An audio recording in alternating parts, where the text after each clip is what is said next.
میرے بھائیو، آج 20 رمضان مبارک 1440 ہجری ہے اور 3 دن پہلے 17 رمضان مبارک گزرا، جو کہ غزوہ بدر کے شہداء کی ایک یاد کا دن ہے۔ اسلام میں یعنی پہلا مارکہ جو کفر و اسلام کا ہوا وہ غزوہ بدر تھا۔ نبی الاسلام نے بڑی محنت سے مکے میں 125 لوگ جو مسلمان ہوئے تھے اور کچھ لوگ انصار مدینہ، کل ملا کے صحیح بخاری میں آتا ہے آلموسٹ تقریباً 313 کے قریب لوگ تھے، اپنی پوری زندگی کی جمع پونجی اللہ کے سامنے پیش کر دی غزوہ بدر کے میدان میں، اور اللہ تعالیٰ سے بڑی گڑ گڑا کے دعائیں مانگی، اور اللہ تعالیٰ نے مسلمانوں کو معجزانہ طور پر فتح عطا فرمائی۔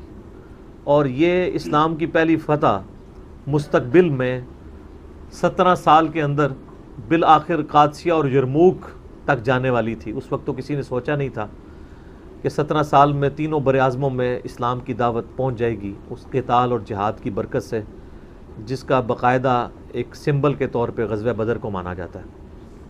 اصحاب بدر کے بارے میں بخاری مسلم میں حدیث ہے کہ اصحاب بدر جنتی ہیں، چاہے جو مرضی کریں۔ اتنی بڑی جنت کی بشارت کسی کو نہیں ملی۔ اسی طریقے سے صحیح بخاری اور مسلم میں آتا ہے، حضرت جبرائیل علیہ السلام نے نبی علیہ السلام سے پوچھا کہ آپ اپنے اصحاب میں سب سے افضل کنہیں سمجھتے ہیں؟ تو آپ علیہ السلام فرمایا کہ میرے وہ اصحاب جو بدر میں میرے ساتھ تھے۔ تو انہوں نے کہا ہم فرشتوں میں بھی، فرشتوں کے بڑے فرشتوں کے بعد سب سے افضل فرشتے وہ مانے جاتے ہیں جو غزوہ بدر میں شامل ہوئے تھے نبی علیہ السلام کے ساتھ۔ تو اللہ تعالیٰ غزوہ بدر کے شہداء پہ کروڑوں رحمتیں نازل فرمائے، ان غازیوں پہ کروڑوں رحمتیں نازل فرمائے جن کی قربانیوں کا نتیجہ آج اسلام کی دولت ہم تک پہنچی ہے الحمدللہ۔ اور تیسرا، کل 21 رمضان مبارک سیدنا مولا علی رضی اللہ تعالی عنہ علیہ السلام کا یوم شہادت بھی ہے، اور غزوہ بدر کا اگر ذکر ہو تو مولا علی کا ذکر نہ ہو تو زیادتی والی بات ہے۔ 70 سردار غزوہ بدر میں کافروں کے قتل ہوئے، جس میں سے 24 سردار مولا علی کے ہاتھوں واصل جہنم ہوئے۔ سیدنا علی کی اسلام کے لیے بہت کنٹریبیوشنز ہیں، گھنٹوں بولا جا سکتا ہے۔ اس کے اوپر میری کی ایک ویڈیو کلپس بھی موجود ہیں۔ المستدرک للحاکم میں صحیح سند کے ساتھ امام احمد بن حنبل کا قول ہے کہ ہم تک جتنی بھی حدیثیں نبی علیہ السلام کی پہنچی ہیں، کسی بھی شخصیت کی شان میں اتنی حدیثیں نہیں ہیں جتنی مولا علی کی شان میں۔ صحیح مسلم میں حدیث ہے، علی سے محبت نہیں رکھے گا مگر مؤمن، علی سے بغض نہیں رکھے گا مگر منافق۔ بخاری اور مسلم دونوں میں حدیث ہے، علی کی میرے ساتھ وہی نسبت ہے جو ہارون کی موسیٰ کے ساتھ، مگر میرے بعد کوئی نبی نہیں۔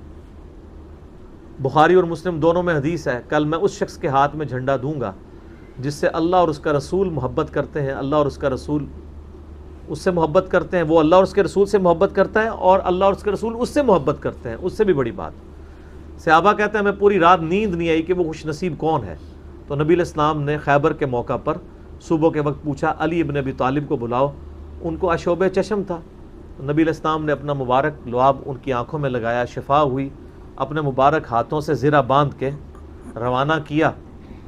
کئی ہفتوں سے جو خیبر کی فتح نہیں ہو رہی تھی، اللہ تعالیٰ نے مولا علی کے ہاتھوں مسلمانوں کو فتح دی، اور مرہب کا بھی قتل ہوا۔ صحیح مسلم میں ڈیٹیل حدیث آتی ہے کہ مرہب کو قتل کیا، اور وہ بہت بڑا جنگجو تھا، اس کے مقابلے پہ کوئی نہیں آتا تھا۔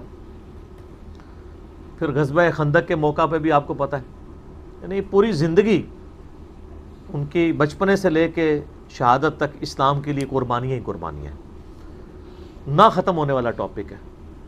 تو اللہ تعالیٰ مولا علی رضی اللہ تعالیٰ عنہ پر کروڑوں رحمتیں نازل فرمائے، اور انہوں نے اسلام کی خاطر جو کچھ کنٹریبیوٹ کیا ہے، اللہ تبارک و تعالیٰ اس کا بہتر نعم البدل ان کو عطا فرمائے، یقیناً ملنے والا ہے، اس میں تو کوئی شک ہی نہیں ہے۔ جامعہ ترمذی میں حدیث ہے، حسن و حسین جنتی نوجوانوں کے سردار ہیں، اور سنن ابن ماجہ میں حدیث ہے، حسن و حسین جنتی نوجوانوں کے سردار ہیں، وَأَبُوهُمَا خَيْرُهُمَا، اور ان کے والد ان سے بھی بہتر ہیں۔ تو یہ اللہ تعالیٰ نے فضائل عطا فرمائے ہیں۔